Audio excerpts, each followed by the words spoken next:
말씀 여러분 잘 아시는 말씀이죠. 마리아의 그 향유를 예수님 발에 부었던 그런 사건을 이야기하고 있습니다. 우리가 본문을 읽었습니다마는 어제 본문에는 주님께서 나사로를 살리신 그런 일들이 벌어졌어요. 그래서 잔치가 벌어지게 된 거죠. 예수님께서는 십자가 희생을 당하시기 위해 예루살렘으로 올라가기 직전, 그러니까 하루 전에 베다니에서 발생한 그 일과 사건을 통해서 많은 사람들과 함께 잔치를 하고 있는 거예요. 그때 마리아와 마르다 그리고 가룟 유다 이렇게 등장하게 되는데, 마리아는 예수님에게 자기가 가지고 있던 소중한 향유를 예수님의 발에 그냥 막 부어버립니다. 그 마음과 그 심정이 어떠했는지 우리가 한번 깊이 생각해 보아야 하는 겁니다. 그 광경을 보고 가룟 유다 어떻게 합니까? 바보 같은 짓을 하고 있다라고 말하고 있는 거예요. 그리고 어떤 전략이나 자기가 무슨 특별한 선을 행하는 것처럼 그거를 팔아서 다른 사람들에게 더 가치 있는 곳에 써야 되지 않겠냐 하면서 가룟 유다가 이렇게 설명을 합니다. 근데 사실 그 마음이 오늘 본문에도 나왔습니다만은 거짓된 마음이죠. 거짓된 마음. 본심은 그렇지 않은 거예요. 오늘 저는 본문의 말씀을 가만히 묵상하면서 등장인물에 대한 어떤 특징들을 한번 조금 들여다봤으면 좋겠어요. 먼저 마르다가 나오는데, 마르다는 음식을 준비하는 일로 여전히 분주합니다. 지난번에 어떤 일이 있었습니까? 예수님께서 마르다에게 음식 준비하는 것 분주하게 하는 것이 중요하지 않다라고 말씀을 하셨어요. 여러 가지 일들이 있습니다만은 예수님에게 와서 마리아가 음식을 준비할 수 있도록 해주십시오, 이런 일들을 하게 되죠. 그때 주님께서는 그녀를 꾸짖으시면서 그런 것이 중요한 것이 아니다라고 분명하게 말씀하고 계시는 거예요. 사람들은 어느 한쪽 방향으로 지나치게 치우치다가 자신의 잘못을 지적받게 되면 화가 나거나 투정을 부리며 더욱더 반대 방향으로 빗나가게 됩니다. 마르다는 주님께 야단을 맞고 그 빗나간 마음을 다시 되돌이켜서 내가 이제 바르게 주님이 원하시는 대로 살아야겠다 하지 않고 여전히 똑같이 자기 습관대로 일을 합니다. 여전히 일하는 것이 분주하고 주님의 말씀과 그 믿음 안에 사는 것보다 그런 일들이 더 중요해요. 모든 일들 가운데 마리아는 조금 다른 표현을 하고 있죠. 주님에 대한 사랑의 증표를 가지고 자기가 소중히 여겼던 그 향유를 가지고 예수님 발에 붓습니다. 그리스도에 향한 사랑의 증표를 그녀가 보여주고 있는 거예요. 몸과 마음과 물질을 예수님께 다 쏟아붓는 온전한 헌신의 모습을 주님께서 보시고 그녀를 칭찬해주고 계시는 겁니다. 사실 이렇게 할 수 있었던 이유는 뭘까요? 그 이유는 그 가정과 삶에 하나님의 큰 은혜와 사랑을 만났기 때문에 그래요.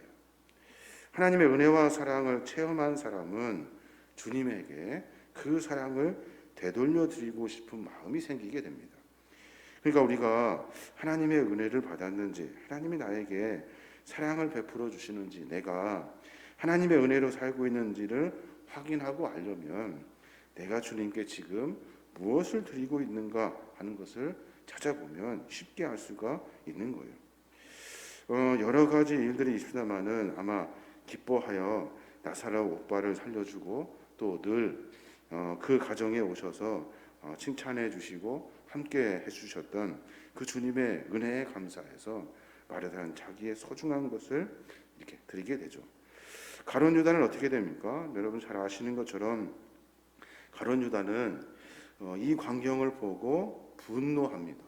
그리고 비난을 해요. 왜냐하면 자기의 생각과 완전히 다르거든요. 주님을 향한 헌신의 그 값어치보다 그 쏟아 낭비한 향유에 더 마음이 쏠린 거예요. 그 향유는 비쌌고 그리고 양도 많았고 그 일로 뭘 해도 할 수 있는 분량의 양이었다는 거예요. 그래서 자기가 생각하기에 이것은 거기에 쓸 것이 아니라 다른 곳에 써야 한다 라고 생각을 한 겁니다. 가룟 유다는 돈을 사랑하였고 자기 마음을 사로잡는 것이 어떤 하나님의 은혜와 사랑이 아니라 돈이었던 거예요. 돈. 교회의 모습을 보면 여러 일들이 있으나마는 교회는 거룩한 낭비를 해야 됩니다. 거룩한 낭비. 여러 말씀들이 있습니다마는 교회는 어떤 가치, 어떤 이득 이런 것이 아니라 이 일을 통한 거룩한 낭비를 통해서 그리스도의 사랑이 전해지게 해야 하는 거예요. 주님의 베푸신 사랑과 은혜는 값이 없어요. 너는 이만큼이니까 이만큼 주고가 아니에요. 너는 이렇게 했으니까 이렇게 주고가 아니라 하나님의 사랑은 끝이 없는 거예요. 그리고 어떤 조건이 없죠. 우리도 마찬가지 주님을 향한 그 사랑은 조건이 있어서도 안 되고 어떤 인간적인 생각이 있어서도 안 되는 거예요. 마르다는 하나님의 그 은혜를 받았음에도 은혜를 고백하지 못하는 연약한 존재였고, 마리아는 하나님의 은혜를 알았어요. 그래서 그 은혜를 하나님께 되돌려 드리죠. 마르다는 삶의 변화를 전혀 만나지 못합니다. 수많은 은혜를 받았음에도 삶의 변화는 여전히 똑같아요. 마리아는 삶의 변화를 만납니다. 전에 있었던 습관들을, 해야 할 일들을 다 꺾어내고 내가 주님께로 나아가고자 하는 귀한 마음이 있어요. 마르다는 소중한 것을 지키기 위해 신앙생활을 합니다. 내가 가지려고 했던 것, 그리고 내가 하고 있는 일들, 내 가치, 내 생각을 지키기 위해 신앙생활을 해요. 근데 마리아는 소중한 것을 주님께 드리려고 신앙생활합니다. 참 다른 이야기죠. 이런 일들을 보면 주님을 섬기는 방법이 어떠해야 하는지를 알 수가 있어요. 마리아 같이 은혜를 만났다 하면 은혜를 되돌려 드릴 수 있는 우리의 마음, 삶의 변화를 가지고 주님을 섬길 수 있는 마음, 내 소중한 것을 지키기 위해 신앙생활하는 것이 아니라 소중한 것을 드리기 위해 주님을 따라야 한다는 겁니다. 유다는 어떻습니까? 유다는 하나님의 은혜는 성공과 연결되어 있어요. 은혜를 받은 사람은 성공하게 되어 있다라는 이런 아주 세상적인 생각이 그 머릿속에 가득 채워져 있어요.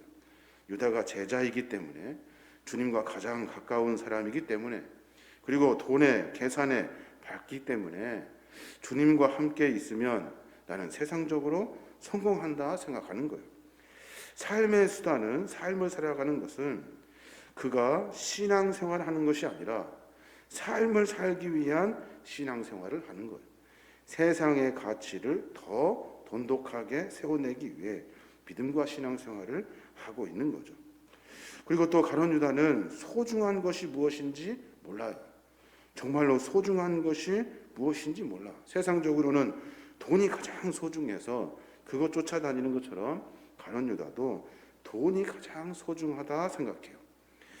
마리아는 자기의 가장 소중한 향유를 주님께 드립니다.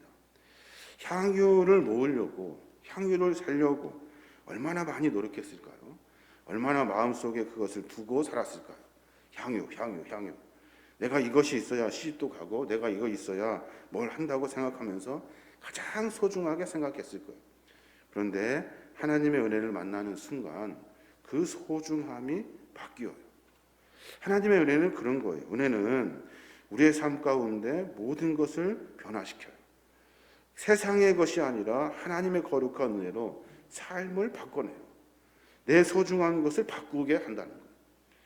우리에게 질문을 다시 던져야 되는데, 내가 가장 소중히 여기는 것이 무엇인가를 생각해보고, 과연 그것을 주님께 드릴 수 있을 것인가를 생각해보면 내가 누구와 비슷한지를 깨달을 수 있어요. 마르다와 같은지, 아니면 마리아와 같은지, 가룟 유다와 같은지 생각해 볼 수 있는 겁니다. 오늘 하루의 삶 가운데 그런 고백이 있었으면 좋겠어요. 오늘 우리는 소중한 것을 쫓으며 삶을 살아요. 소중한 것이 뭐냐는 거예요. 네가 가장 소중히 여기는 것이 무엇이냐? 그것이 주님의 것이 되어야 되고 주님께 드릴 수 있어야 되고, 그것 때문에 내가 신앙생활하고 믿음 생활하는 것이 아니라 하나님의 거룩한 은혜와 그 사랑 때문에 내가 주님을 섬길 수 있어야 하는 겁니다. 오늘 우리의 삶의 모습 가운데 이런 연약한 모습이 있다 한다면 다시 고쳐내어서 마리아와 같이 어떤 생각과 가치와 이런 것들을 가지고 사는 것이 아니라 마리아와 같이 삶을 바꿔야 돼요. 하나님이 원하시는 거룩한 삶으로 바꿔야 하는 겁니다. 뒤에 유대인들이 또 다시 등장합니다. 어떤 사건이 있으면 늘 그것을 관망하고 있는 유대인들이 나오게 되는데 무슨 일을 하려고 합니까? 유대인들이 예수가 계시다는 것을 알고 예수를 보기 위함만 아니라 다시 살아난 나사로도 보려고 찾아온 거예요. 이것이 사실인가 하고 온 거예요. 봤으면 아마 놀라서 다시 예수를 믿어야 될 터인데 그 마음 가운데 작정을 합니다. 쟤도 죽이자. 나사로도 죽여버리자. 여전히 자기의 어떤 가치관을, 자기의 생각과 방법을, 자기 삶의 방식을 주님의 은혜를 만났음에도 불구하고 바뀌지 않는 거예요. 그래서 예수뿐만이 아니라 나사로도 어려움을 당하게 되는 겁니다. 반대로 나사로 때문에 많은 유대인들이 예수를 믿는 사람이 있어요. 기적과 이적과 은혜를 만났을 때 그때 삶의 모습을 바꾸었기 때문에 그래요. 이제 내가 주님을 따라야겠다라고 했기 때문에 그런 일들이 가능한 거예요. 고집도 있고 아집도 있고 자기 생각도 있고 가치관도 있고 다 있습니다. 우리에게는 그것이 없는 사람은 없죠. 근데 은혜를 만났을 때 그것을 바뀔 수 있도록 내 삶의 모습을 점검해야 하는 거예요. 고집 가지고 사는 것이 아니라 내 가치, 내가 생각하는 것 가지고 사는 것이 아니라 하나님의 은혜가 무엇인지, 하나님 무엇을 원하시는지를 생각해 보면 삶의 모습을 바꿔갈 수 있는 겁니다. 오늘 하루 삶 가운데 그런 모습이 좀 있었으면 좋겠습니다. 하나님, 주님의 은혜 앞에 내 소중한 것을 내어드릴 수 있고 내 생각, 바뀌지 않는 내 생각을 주님의 은혜 때문에 바꿀 수 있도록 나에게 이 완악한 마음을 좀 제거해 주십시오. 이 완악한 마음을 좀 물렁물렁하게 주님이 원하시는 대로 바뀌어질 수 있도록 완악한 마음을 좀 씻어 주십시오 라고 고백할 수 있어야 하는 겁니다. 이런 고백으로 말미암아 한 걸음 한 걸음 주님의 거룩한 뜻을 이루어가고 하나님이 원하시는 귀한 은혜의 대열에 서는 저희와 여러분이 되시길 주님의 이름으로 축원합니다.